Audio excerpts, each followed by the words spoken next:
fighting men and women, but also poets and knowledge holders of the ancient culture. This is the story of how Fionn found his wife.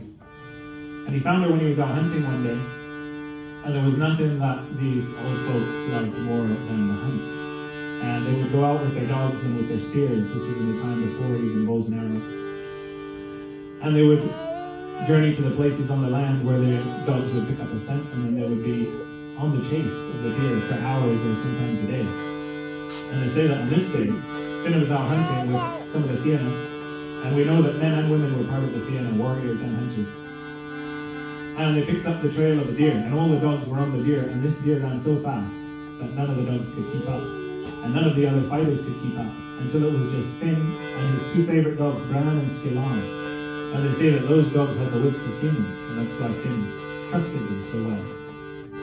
And finally, when they'd run all day and they were getting to dusk, and they say it was in Finn's territory, the Hill of Allen, there's a mountain called Ben Golban, and it's below Ben Golban that this deer stopped and turned around and sat down in the grass. And Fionn was stunned. And he thought, well, this is a strange thing, because his dogs didn't take it by the throat, didn't jump upon it. They nuzzled up to it and started licking it, and they treated it as if it was a friend, as if they'd known this deer for years. And so Fionn thought it would surely be bad luck to kill that deer. So he watched it for a time, and then he got up and he began a long walk home. And he called his dogs, and his dogs came, and the deer followed.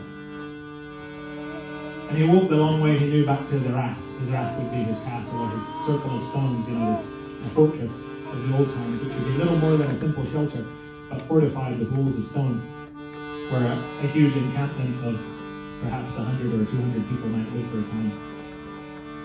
And this deer followed Fionn into his house. It would have been a simple stone house, and sat down by the fire. And Fionn, all the while, thinking, this is surely a strange thing. But knowing that mysteries come and gifts come veiled as other things, he let the deer be. And he stepped out of the room for a moment to hang his cloak, or perhaps to put down his weapons, and when he came back, there was no longer a deer there, but there was a woman. And the woman had long dark hair, and she was dressed in fine silks interwoven with gold. And she was beautiful. And Fionn was shocked. And he said, "Who are you who graces my house this eve?" And she said, "Well, I'm that deer that you chased. And my name is Sadbh." And she said, "I'll be the woman of this house." So Fionn said, "Okay." That happened to me, actually. And she told him her story. And she said that for 7 years she'd been in the form of a deer, and she'd been cursed by a man of the Sidhe, which today we know as the fairies, but in the past they were the Tuatha Dé Danann, the people of Danann, the people who preceded the Gaels in Ireland, and after a great battle, who went underground into the mounds and into the waters and into the mists and into the mountains, and became the spirits that we know today.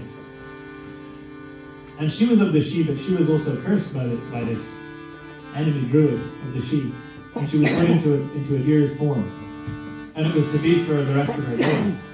However, she was told by a serving man of this dark druid who took pity on her. She was told if she could make it to the Rath of Allen, to the territory of the Fianna of Ireland, then she would be freed. She would be freed from her curse. She could become her own form again.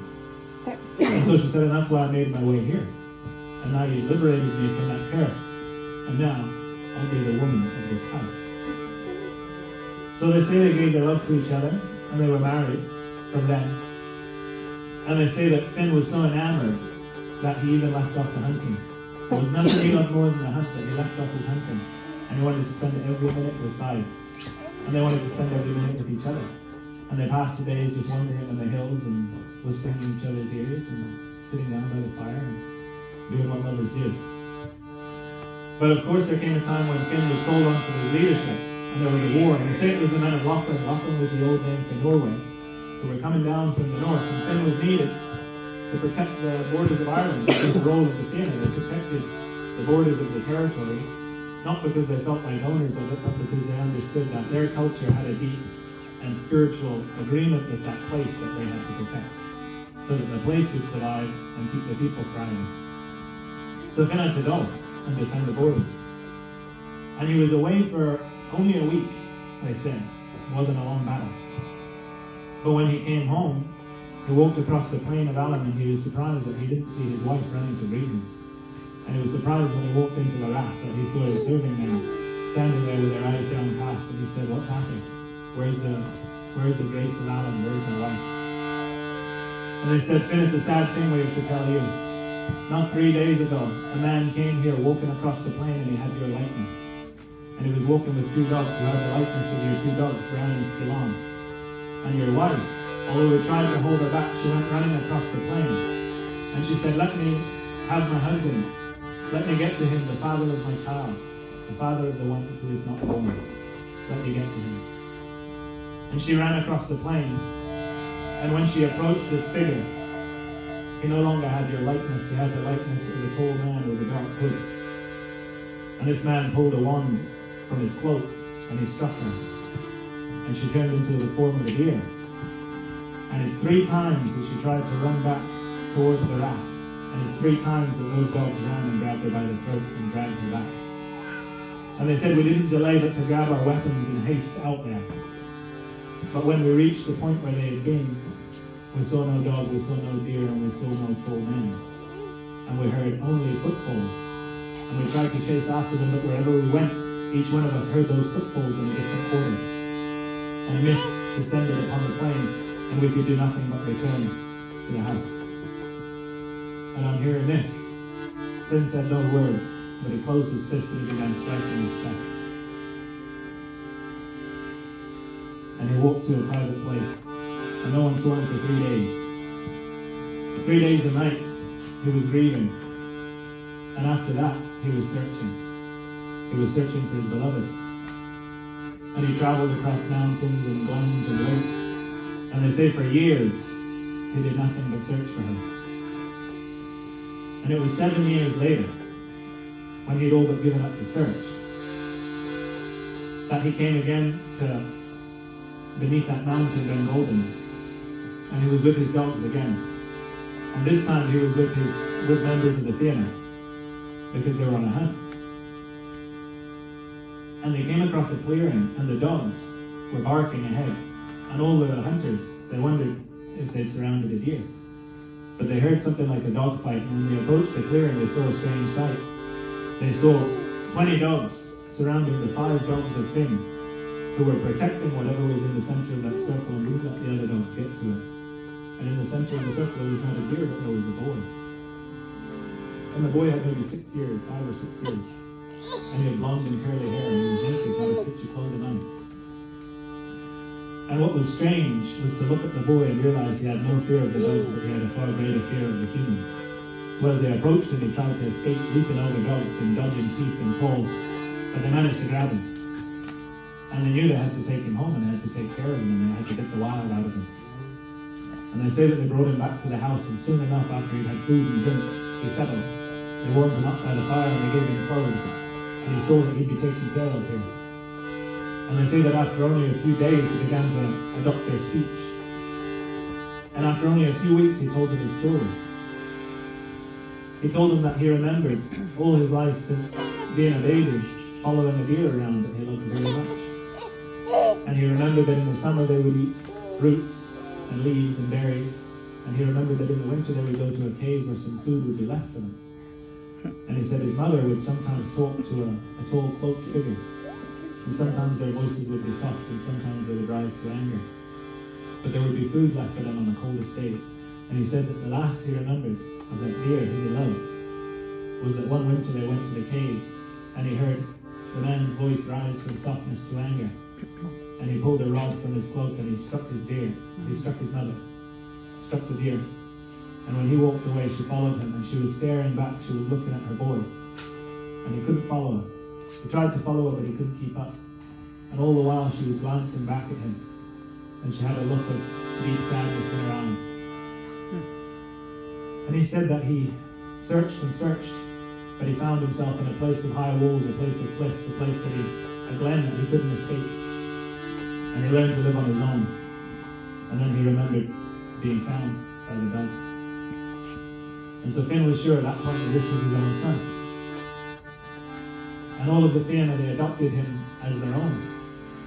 And they named him Oisín, which means little deer. And Oisín grew up to be their keeper of stories, their speaker of poems, and a good fighter after. And there's many, many tales about Oisín.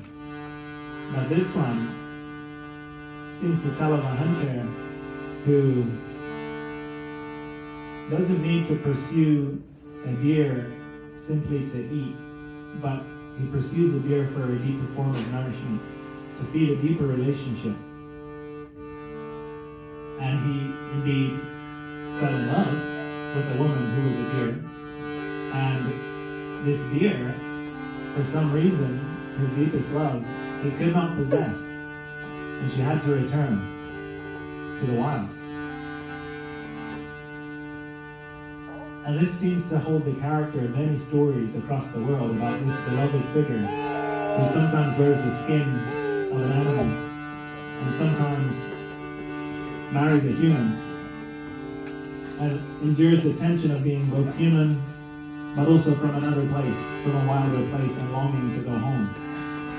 And sometimes by a curse, or sometimes by choice, or sometimes by chance, she must return home. So this is a story perhaps not just about men and women, not just about a man and a woman, but about being a human and also being an animal and being from the land and longing in some way to return, but also longing in some way to understand just what it means to be both. But mainly to be in a courtship, to be in a deep, deep love with both.